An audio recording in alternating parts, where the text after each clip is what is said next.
that night I carry come una the mod from Wisdom Yard Television. My name now Odunwayo Adelere. Make una listen to the Koko wey dey the tori. Trump call with Putin expose lack of consistency on Ukraine peace move. Nigeria students dey find universities where they accept low cut-off mark. Na the tori gongo be this one. Secondary school leavers for Nigeria dey search for universities wey fit accept low JAMB cut-off mark for this year admission. Sake of wetin JAMB take students eye see for their 2025 University Tertiary Matriculation Examination (UTME). JAMB na the Joint Admissions and Matriculation Board, the exam body wey dey in charge of organizing exams for young school leavers for Nigeria wey dem go take enter universities, polytechnics, colleges of education and other tertiary institutions. This 2025 JAMB exam bin record very low marks across the board according to one analysis for the results wey the exam body bin release. Almost 2 million students bin write the exam this year, but na about 12,400 of them scored 300 marks. However, JAMB later agree say their system bin get problem and that na the reason for the mass failure. The oga kwata Isha Koloye dey even cry for national TV as they apologize to Nigerians for the error. Dem also organize another exam for the affected students and the exam receipts go conclude this Tuesday as tori be say the results fit come out on Wednesday. Normally, if person gets up to 200 for JAMB, then they consider am as pass mark, though some universities admit people wey score 180 for some scores. But recently, sake of the increasing poor performance by students, some universities don bring their requirement down to 150. JAMB and rumors dey fly say the score go even dey lower this year. One staff of Abia State University for Southeast Nigeria tell BBC Pidgin say the school never announced wetin their cut-off mark go be because JAMB exams still dey go on, but I no expect say e go dey lower than 140. Another staff of Chukwuemeka Odumegwu Ojukwu University, wey im former name na Anambra State University, tell tori person say the university no go accept any JAMB score below 150 for courses wey no relate to medicine and law. Similarly, one staff of Sokoto State University talk say e dey too early for the university to decide wetin the this year cut-off mark go be, especially since JAMB bin never even conclude the exams. The oga wey plead anonymity say the university go get their policy meeting for August to decide, and by that time JAMB go don also brief them officially on wetin to do. But for last year, their cut-off mark na 140.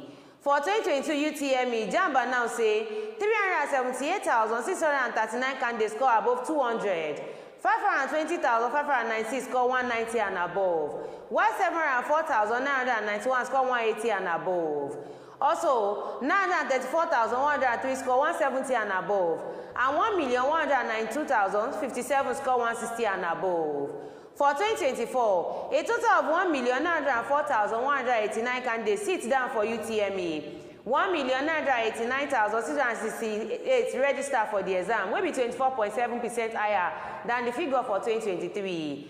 According to JAMB, out of the 1,842,464 results wey dem release, only 0.4% score above 300, while 24% score 50% and above. As dem see this kind low score since 2019 UTME, JAMB and institution come conclude say make dem reduce and approve national minimum cut-off mark to 160 for universities admission for Nigeria. Again, for 2022-2023 admission session, JAMB come set the general cut-off mark for universities at 140 and above, as dem see say candidates underperform that year again. And for this year data, JAMB show say out of 1.5 million candidates wey write the exam, over 50% score below 200 for this year exam. Last year, Donald Trump promised say he go end the Ukraine war in 24 hours. Last week, he talk say he no go end till he follow the Russia President Putin talk about face-to-face. On Monday, the ground don shift again. After Trump follow Putin talk for phone for 2 hours, he talk say the conditions for peace deal na something wey only Russia and Ukraine fit negotiate and maybe the Pope fit help. Still, the US president never lose the hope say peace fit dey, as im post on social media say the combatants go immediately start to negotiate for ceasefire and end to war. This thinking no dey in line with wetin Russia view. Putin just talk say im country dey ready to work with Ukraine and create memorandum on possible future peace agreement. Talk about memorandums and possible future for peace no really be like this kind of solid ground wey person fit build lasting deals. Putin also chook tanda say any resolution wey dem go talk go need to address the root causes of the war wey Russia don claim before say the war start because of how the Ukraine dey try padi to Europe. On Truth Social after the call, Trump talk say Russia and Ukraine go immediately start negotiation to ceasefire and add say the conditions for that go dey negotiated between the two parties. But e dey possible say Trump on the war for Ukraine fit be sign say America go fit last waka comot the negotiating table. Later on Monday, Trump talk say e no go comot from arranging talk between the two countries, but talk say e get red line for im head. E talk say big egos dey inside, but I think say something go happen, and if e no happen, I go just comot and dem go need to continue. Dis kind waka sef get im own question and risk. If US comot their hand for the war as Vice President J.D. Vance and Secretary State Marco Rubio don follow threaten, e mean say US go also end their military and intelligence support for Ukraine. And if e happen like that, e fit be wetin Russia go like as dem get better resources when you compare them to Ukraine wey no get American backing. Dis matter reach make Ukraine President Zelensky start to dey fear.